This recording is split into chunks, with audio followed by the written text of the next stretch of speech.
করি নাই। দেখেন আমরা কিন্তু অনেকে মনে করছে বাতাসে খাওয়াবো, খাওয়াই নাই। খুনি হাসিনার লাশটা যখন শহীদ পরিবার জেলখানা থেকে ফাঁসির পরে গ্রহণ করবে, সেই লাশের সাথে কোটি কোটি মিষ্টি যাবে। প্রফেসর ইউনূসের সরকার মনে করে আমি রায় দিয়ে গেছি, এবার ক্ষমতায় বিএনপি আসুক, জামাতে ইসলাম আসুক, তারা এসে রায় কার্যকর করুক না করুক, এইটা হবে না।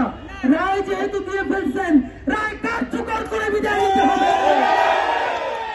এবং বিএনপি, জামাত ইসলামী, এনসিপি, অপরাপর সকল দলের নির্বাচনী ইশতেহারের সবার প্রথম এজেন্ডায় থাকতে হবে আন্তর্জাতিক অপরাধ ট্রাইব্যুনালে এখন যারা কাজ করছে, যে গতিতে কাজ করছে, নির্বাচিত সরকার এসে এই কাজকে ব্যাহত করতে পারবে না। এবং প্রত্যেকটা গণহত্যার বিচার সুষ্ঠুভাবে শুধু করলেই হবে না, রায় কার্যকর করার জন্য সর্বোচ্চ ব্যবস্থাও তাদেরকে নিতে হবে। সুতরাং আপনাদের মাধ্যমে আমরা অতি দ্রুত জানাচ্ছি যে এই রায় হয়ে গেছে, আজকে আমরা মিষ্টি বিধি করি নাই।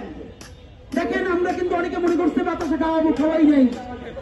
খুনি হাসিনার লাশটা যখন শহীদ পরিবার জেলখানা থেকে ফাঁসির পরে গ্রহণ করবে, সেই লাশের সাথে কোটি কোটি মিষ্টি যাবে ইনশাআল্লাহ।